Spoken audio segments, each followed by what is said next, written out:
Hare Krishna. Om Namo Bhagavate Vasudevaya. Om Namo Bhagavate Vasudevaya. Om Namo Bhagavate Vasudevaya. Namo Vishnu Padaya Krishna Krishnaya Bhutale Srimate Bhaktivedanta Swami Namine Namaste Saraswati Devi Ani Pracharine Nirvishesha Shunyavadi पाश्चात्य देश तारिणे जय श्री कृष्ण चैतन्य प्रभु नित्यानंद श्री अद्वैत गदाधर श्रीवासदि गौर भक्तवृंद हरे कृष्ण कृष्ण कृष्ण हरे हरे हरे राम राम राम हरे हरे मुखम करोति वाचालं पंगुं लंघयति गिरिं यत्कृपा तमहं वन्दे श्री गुरुं दीनतारिणे हरे Krishna. So today we will see the next words 9.19. Krishna is explaining, continuing. Last from 9.16 to 19 is the explanation of people who worship Krishna as Vishwatomukham, as the universal form. So Krishna explained how he is different aspects of the universe that we see around us. So let us see more aspects of today's verse. Okay. So tapami aham varsham. Tapami aham varsam Nami srajami cha nigrinami utsrijami cha amrutam chaiva mrityuscha amritam chaiva mrityuscha sad asach chaham arjuna sad asach chaham arjuna tapami aham varsham tapami aham varsham nigrah nami srajami cha nigrahanami utsrijami cha amrutam chaiva mrityuscha amritam chaiva mrityuscha sad asach chaham arjuna. sad asach chaham arjuna. Please chant. Tapami aham varsham nigrihanaami utsrijami cha amritam chaiva mrityuscha sad asat chaham arjuna.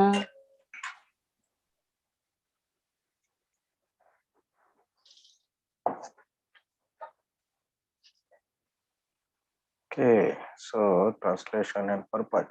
O Arjuna, I give heat and I withhold and send forth the rain. I am immortality. I am also death personified. Both spirit and matter are in me. Purport.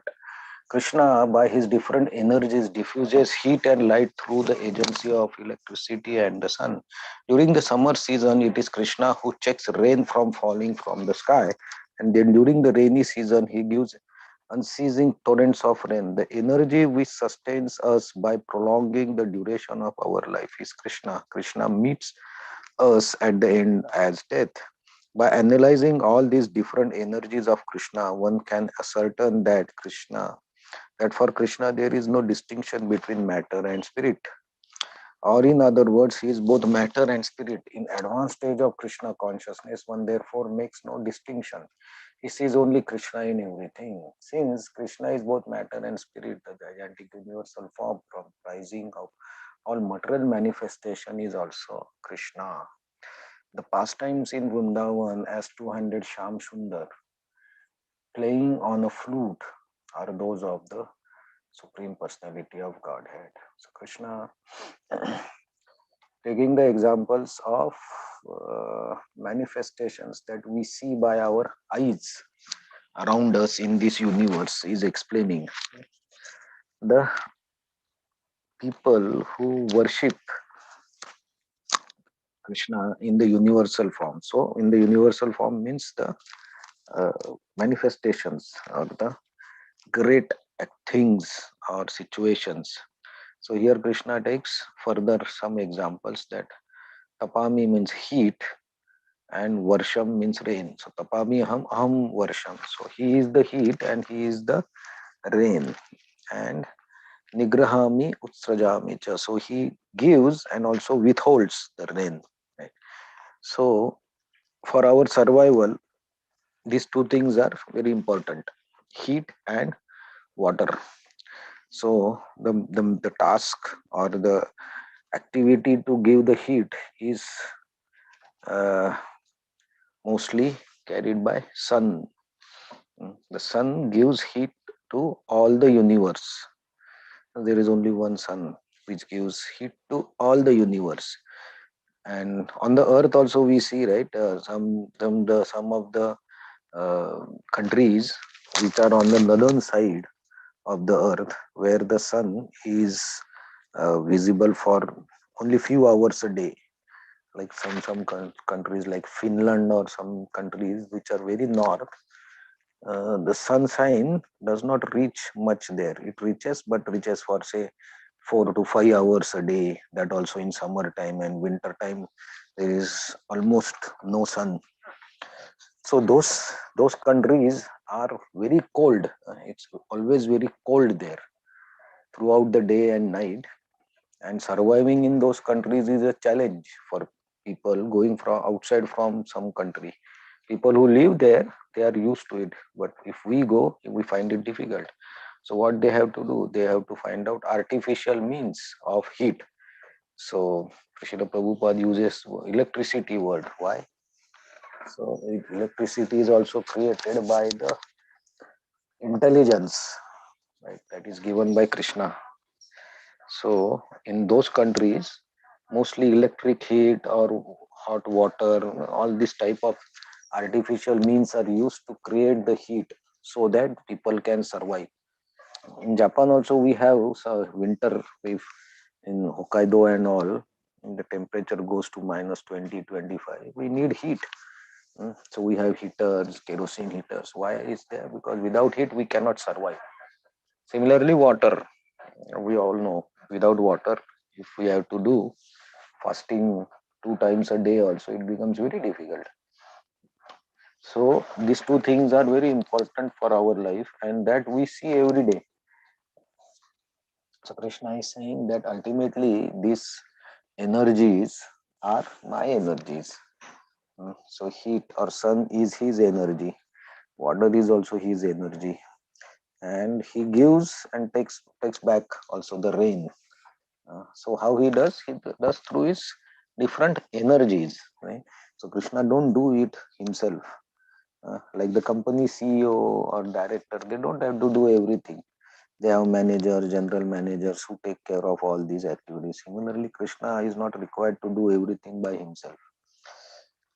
His energies work.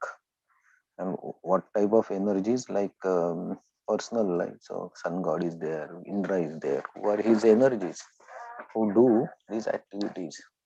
So similarly, Krishna says, uh, Amrutam chaiva mrityuscha.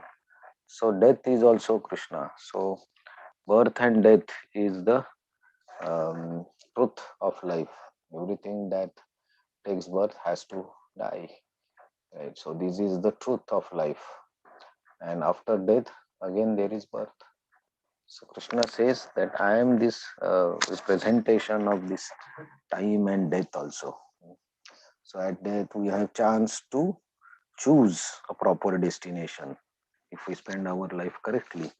So that is so the death is also a junction where we can choose our next life if we have proper intelligence and proper training throughout our life. Uh, and how is Krishna is representing immortality? So Krishna comes to this world, does different pastimes, uh, and then say he pastime of Vrindavan, Mathura, and then pastime with is Kurukshetra and Bhagavad Gita. These all pastimes are for us, so that we hear his pastimes, we enjoy those pastimes, we hear Bhagavad Gita, we understand the truth of life, and then we go beyond birth and death by attaining the liberation in the Vaikuntha planets to the spiritual world. So if we go to spiritual, no birth and death. So in this way, Krishna helps us to become immortal also. And then he says, Sad Asad Chaham. So sad asat has different meanings. Srila Prabhupada mentions like matter and spirit. So sad asat also means temporary and permanent. So matter is temporary, spirit is permanent. In the 7th chapter, Krishna says, I will tell you both the knowledge which is material and which is spiritual. And Krishna says that I am the origin of material and spiritual worlds. So he is everything. So when we say Sad Asat is matter and spirit, that covers everything. So everything is representation of Krishna. So like this, Krishna gives here the uh, examples how the normal people who don't know who is Krishna, who don't know that behind everything, whatever Krishna has spoken in these 3-4 verses is Krishna. They don't know the origin of all these energies, the origin of sun or origin of rain or matter or spirit, or like Krishna explained, like shelter, friend, all these things Krishna don't, these people don't know that Krishna is behind this. But they somehow worship these different aspects of the material manifested material world. So they are indirectly, very indirectly worshipping, or even sometimes they are not worshipping, they are just admiring. Oh, the sun is great, the rain is great, father, mother are great, my friend is great, I am taking shelter of so and so person, he is great. So all these activities they just admire. And they worship that, okay, these are great people, so I should respect them, I should have gratitude towards them.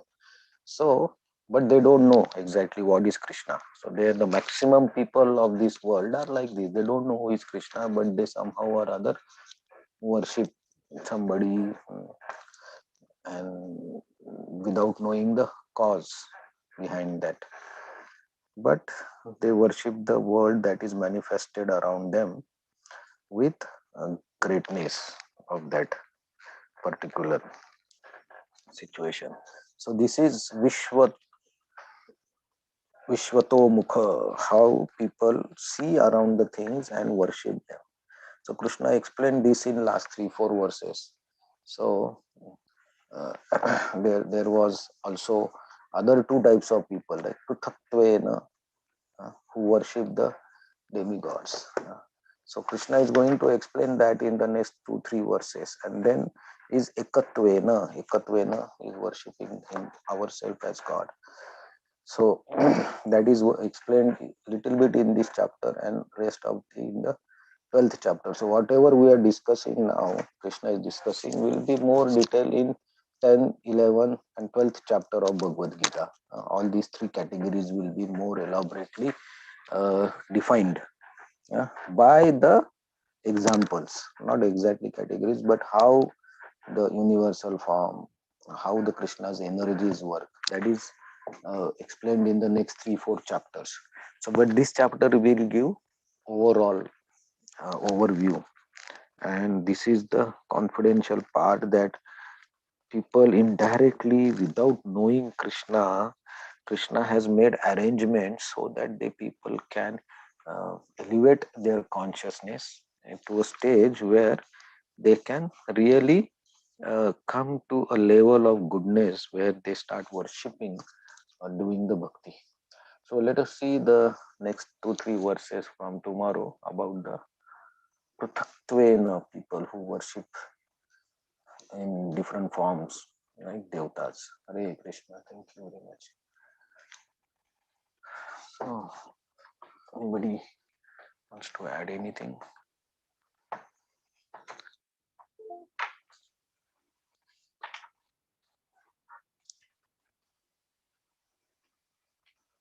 Okay, Hare Krishna. Thank you very much for joining. See you tomorrow. Hare Krishna. Hare Krishna. Thank you so much. Thank you, Hare Krishna.